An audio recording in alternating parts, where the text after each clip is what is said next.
When Emily walked through the gun shop's entrance, the clerk immediately erupted in laughter. "Sorry, miss. The bakery is right next door." A nearby patron scoffed, crossing his arms. "With those skinny arms? You planning to handle a rifle?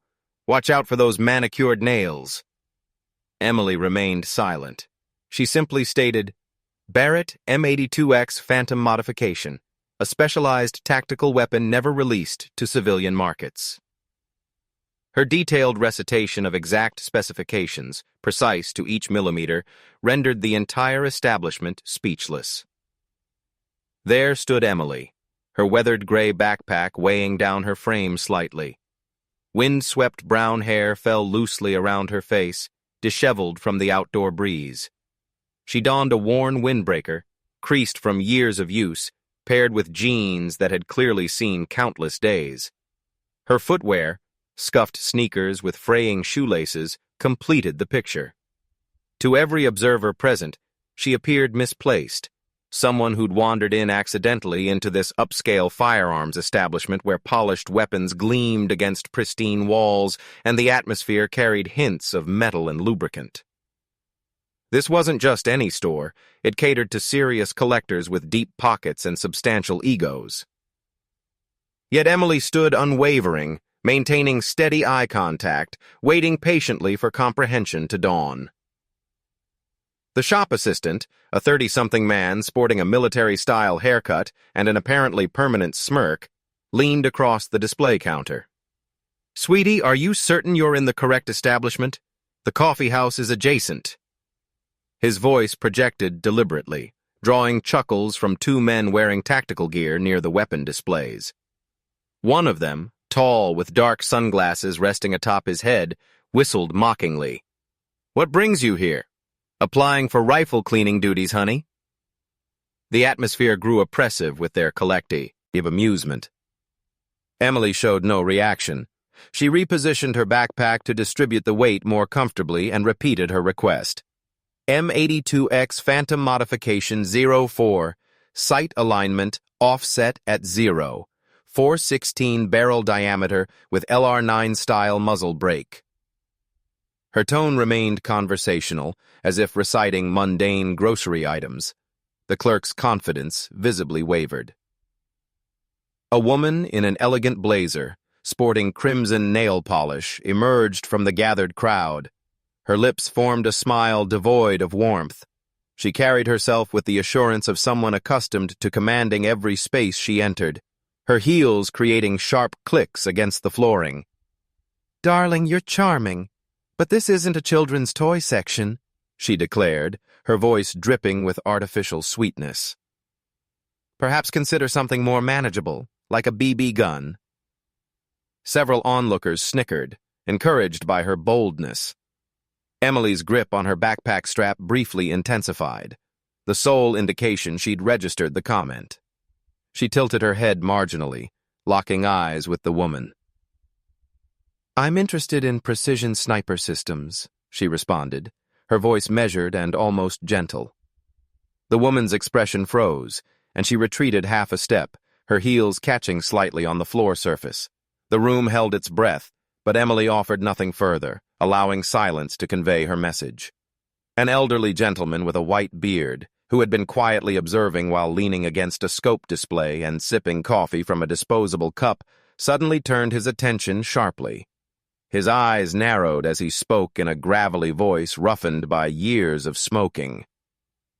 "You're familiar with that particular rifle?" Emily gave a single nod. "I once operated it from atop a 19-story structure, penetrated 5mm reinforced glass, and struck a target in motion." The words hung there, simple and unembellished. "Da!" This time, nobody laughed. The man with sunglasses cocked his head, seemingly trying to determine if she was serious. The clerk blinked repeatedly, then cleared his throat, attempting to regain his composure. "Right. Well, that particular model isn't available here. Nobody stocks it. Are you perhaps thinking of a different weapon?" A burly individual in flannel, his hands bearing the calluses of manual labor, snorted derisively from the shop's corner. He'd been browsing a catalog, but paused to gesture at Emily's worn footwear. "Look at those shoes," he announced with booming mockery. "You believe you can handle precision weapons in those? You'd stumble before reaching the firing line." The crowd tittered appreciatively, their eyes drawn to her feet. Emily didn't glance down. She slipped her backpack from one shoulder, placed it carefully on the floor, and straightened. "I've traveled distances you might find surprising in these," she said, her voice soft yet clear as a blade cutting through fabric. The man's grin vanished, his catalog slipping in his grasp. He started to respond, then reconsidered, his bravado crumbling beneath her unwavering gaze. "Before we continue, could you do me a quick favor? Pull out your phone, tap that like button, leave a comment below, and subscribe to this channel. It really helps me keep sharing stories like this, stories about people who face adversity but refuse to fall." All right, let's return to Emily's story. The clerk returned carrying a massive rifle, a Barrett M17, and slammed it onto the counter as if making a statement. "Here, try lifting this. Just don't let it fall." The weapon weighed nearly 30 pounds, and everyone present understood this. The man in sunglasses folded his arms, leaning back expectantly. "Sure you can even lift that, Princess? It weighs more than your handbag." Others snickered, their voices sharp and cruel. Emily ignored them. She stepped forward, her sneakers whispering against the polished floor, and lifted the rifle single-handedly. No trembling, no strain. She rotated the barrel, her fingers moving across it with practiced familiarity. The room fell silent again. A younger man, perhaps mid-20s, wearing an expensive watch and sporting a loud laugh, leaned toward his companion without lowering his voice. "I bet she learned that from online tutorials," he said with a wide, mocking grin. "What's next? Claiming she's Special Forces?" His friend laughed, the sound echoing off the walls. Emily set the rifle down with deliberate slowness. She glanced at the young man briefly and asked, "Have you ever fired one of these in crosswind conditions?" The question was gentle, but it struck like a dart. The man's laughter died in his throat, and he shifted uncomfortably. His friend nudged him, but he remained silent. Emily returned her attention to the weapon, her hand steady as if she hadn't just silenced him effortlessly. The clerk's expression hardened. He seized the rifle back, his voice clipped. "Impressive. Now disassemble it, or set it down." It was clearly a challenge, and everyone recognized it. Several men near the entrance moved closer, watching intently. Emily didn't hesitate. She placed the rifle back on the counter with smooth, deliberate movements. In 7 seconds, someone was counting. She had separated it into 8 components, arranged like a puzzle she'd solved countless times in her sleep. She didn't look up or check for reactions. She simply began reassembling it, her hands moving with quiet rhythm. Click. Snap. Slide. Complete. The clerk's jaw twitched wordlessly. Then she reached into her backpack, retrieving a tiny screwdriver, the type used for eyeglass repairs. She leaned over the reassembled weapon, located a narrow gap near the trigger guard, and made a minor adjustment. "This catches off by 0.3 millimeters, she stated, her voice remaining even. "At extended range, that creates a 6-centimeter deviation." The bearded older man stepped closer, his coffee forgotten. He examined the rifle, checked the catch himself, and froze. "She's correct," he said, almost to himself. "I've used this weapon for 2 years and never noticed that." A younger man, a hunter wearing a camouflage cap, whispered to his neighbor, "Which unit was she with?"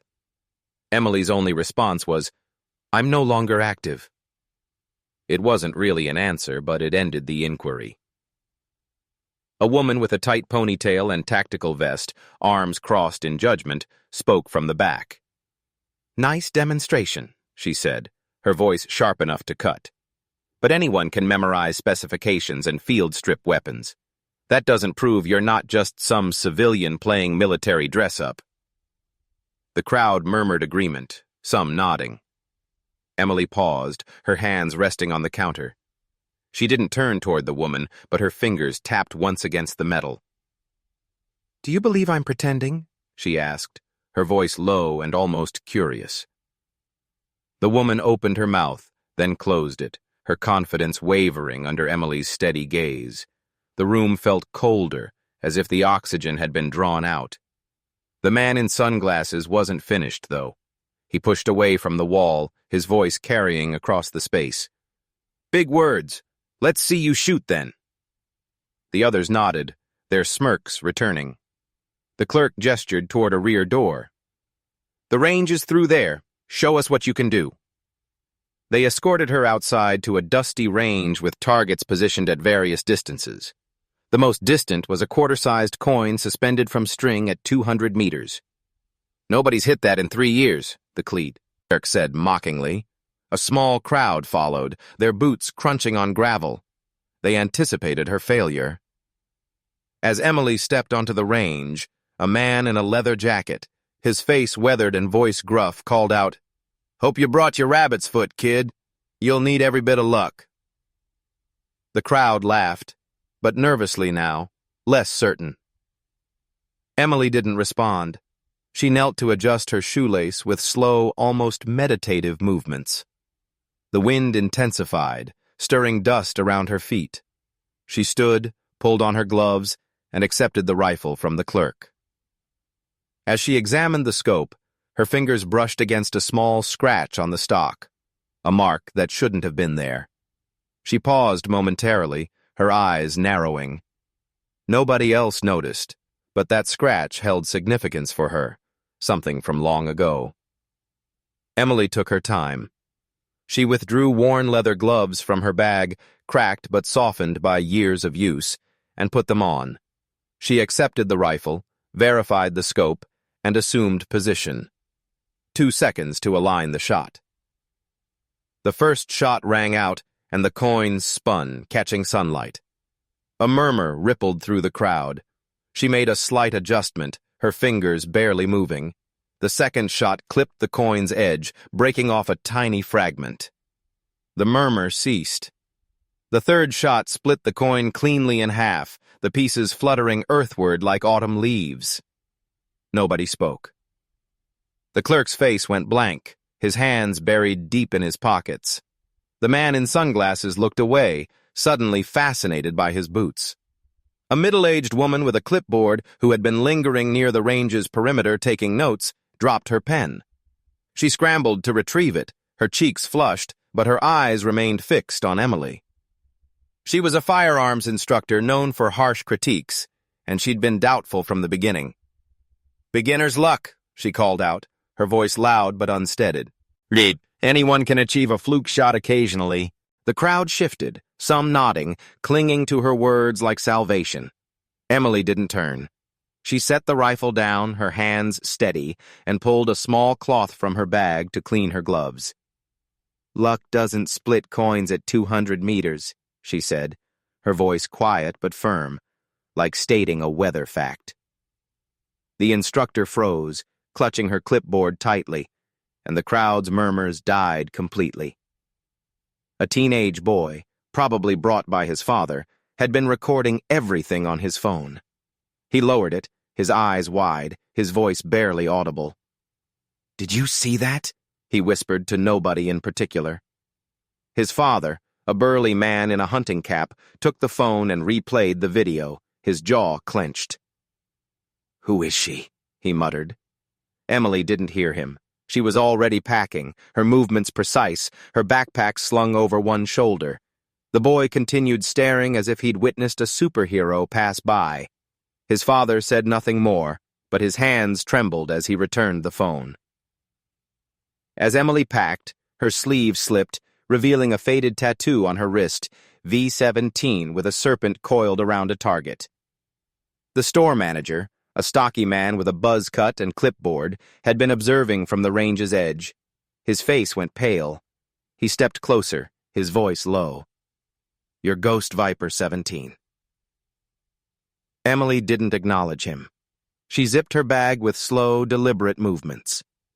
A nearby customer, An older man with military bearing and a faded jacket snapped to attention, his hand rising in a crisp salute.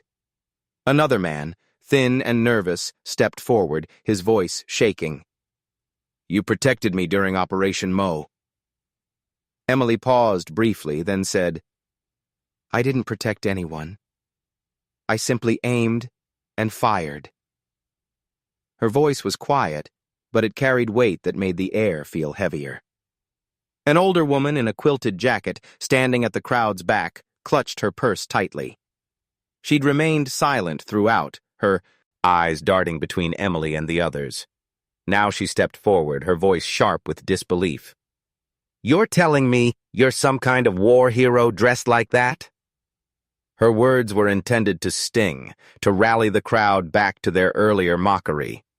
A few people nodded, their smirks returning. Emily didn't flinch. She shouldered her backpack and turned slightly, meeting the woman's eyes. "Heroes don't require uniforms," she said, her voice so soft it was nearly a whisper. The woman's purse slipped from her grasp, hitting the ground with a dull thud. Nobody laughed. The crowd's energy shifted like a retreating tide. The clerk who had mocked her earlier wasn't finished. He stepped forward, arms crossed, voice sharp. "Nice performance, ma'am, but no concealed carry permit means no range access. Rules are rules." Emily didn't argue. She reached into her wallet and produced a worn ID. No barcode, no serial number, just a plain card with her name and a faded emblem. The clerk examined it and laughed loudly and cruelly. "What is this, a parking pass?" The man in sunglasses joined in, his voice cutting. "You're still just a civilian wannabe, sweetheart." The manager glanced at the ID, then shook his head. "Not valid. Please vacate the range area." Emily nodded, shouldered her backpack, and walked out. No argument, no backward glance. As she entered the parking lot, a woman in a designer coat, phone pressed to her ear, blocked Emily's path. "Excuse me, this isn't a homeless shelter," she said loudly enough for nearby people to hear. "You're making this place look disreputable." The crowd shifted, some looking away, others smirking. Emily stopped, her bag still on her shoulder. She looked at the woman, her gray eyes unblinking. "I'm departing," she said, her voice soft but firm. The woman scoffed, but her grip tightened on her phone and she stepped aside, her confidence crack. Emily walked past, her sneakers silent on the pavement, leaving the woman standing there, her call forgotten. Outside, the sun was setting low, casting extended shadows across the parking lot. Emily stood by the curb, her breath visible in the cool air. A black SUV approached, its tires crunching on gravel. A man in a dark suit emerged, his expression unreadable. He surveyed the crowd that had followed her out, their faces mixing curiosity and unease. His eyes locked onto Emily.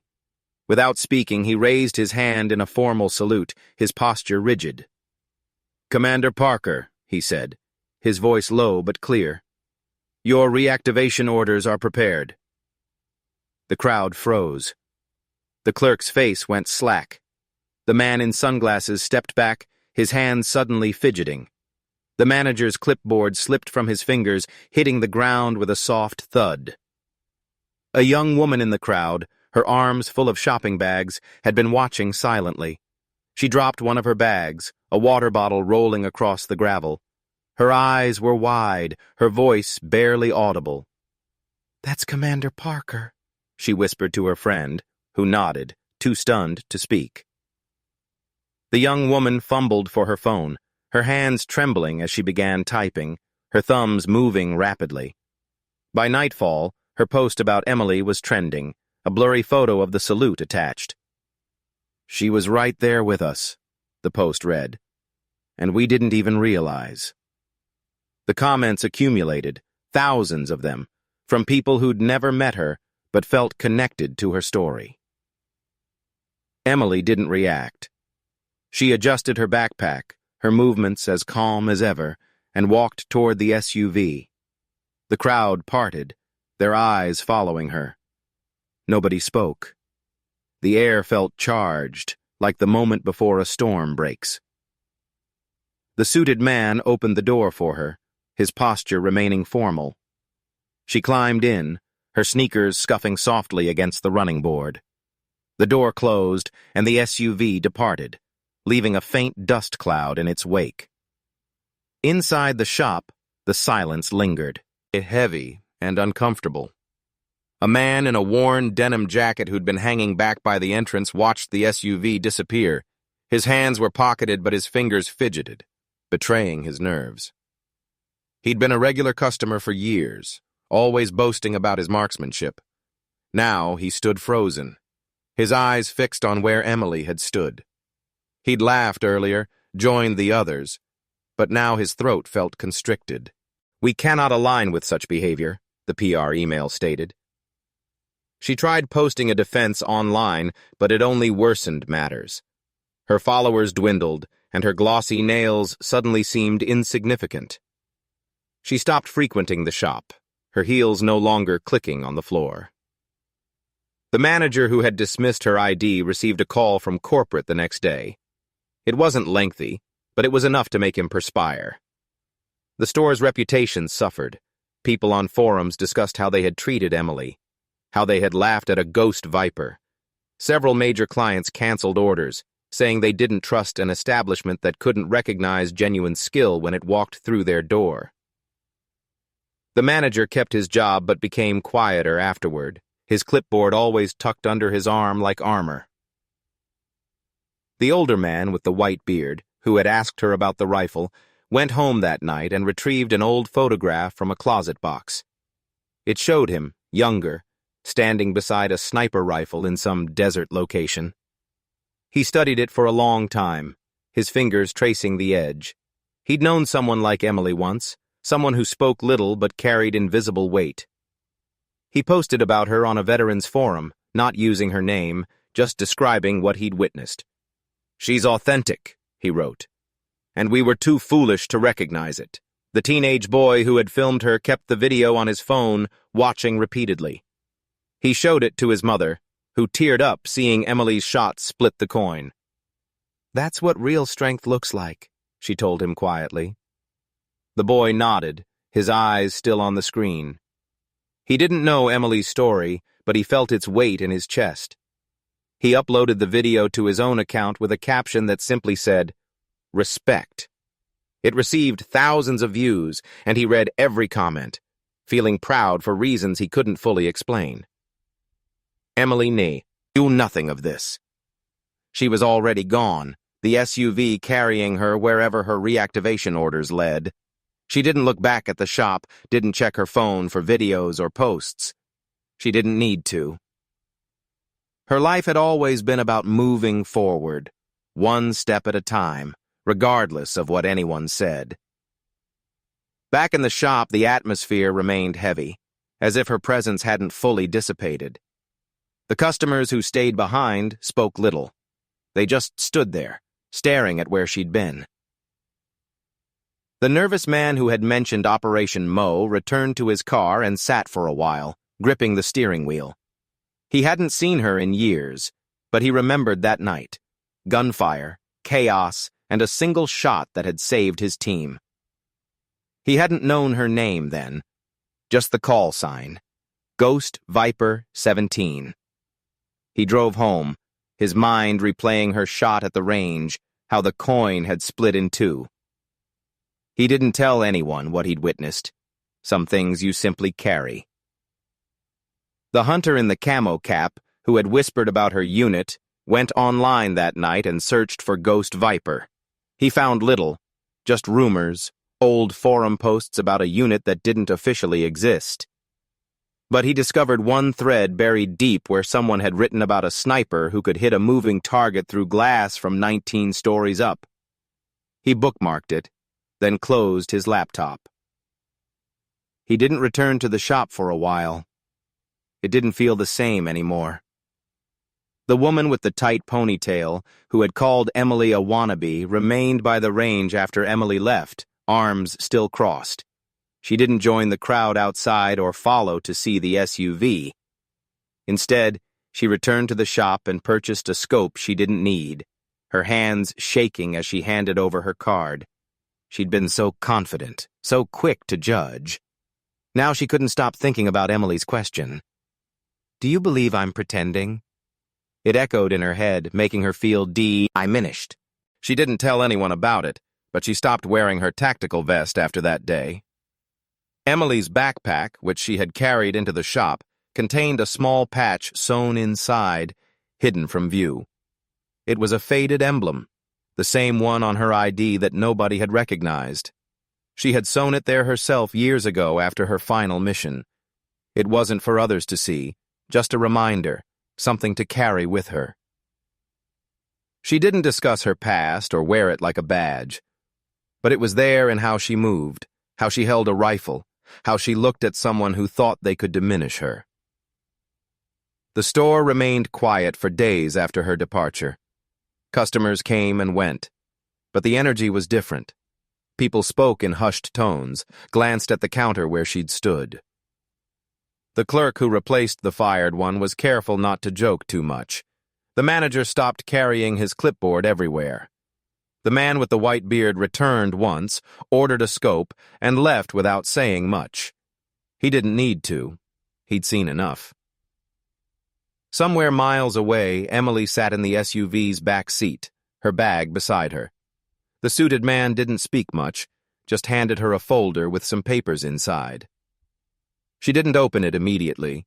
Instead, she looked out the window, watching the world blur past, trees, billboards, a gas station with a flickering sign. Her fingers brushed the edge of her tattoo briefly, then let go. She didn't need to look at it. She knew its meaning.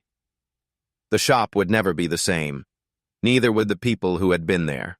They had laughed at her, dismissed her, tried to make her feel small, but she hadn't needed their approval. She'd never asked for it. She'd simply stood there, her quiet strength louder than their words. And when she left, she took something with her. Not their respect, not their apologies, but the truth. It hung in the air, heavy and undeniable. They had seen her, and they would never forget. You know what it's like to be judged, don't you? To enter a room and feel the stares, the whispers, the assumptions. Emily carried that burden, but she never let it halt her progress. She kept moving forward, one step at a time, until the world had to acknowledge her. You're not alone in that struggle. You never were. Where are you watching from? Leave a comment below and hit follow to journey with me through heartbreak, betrayal, and ultimately healing.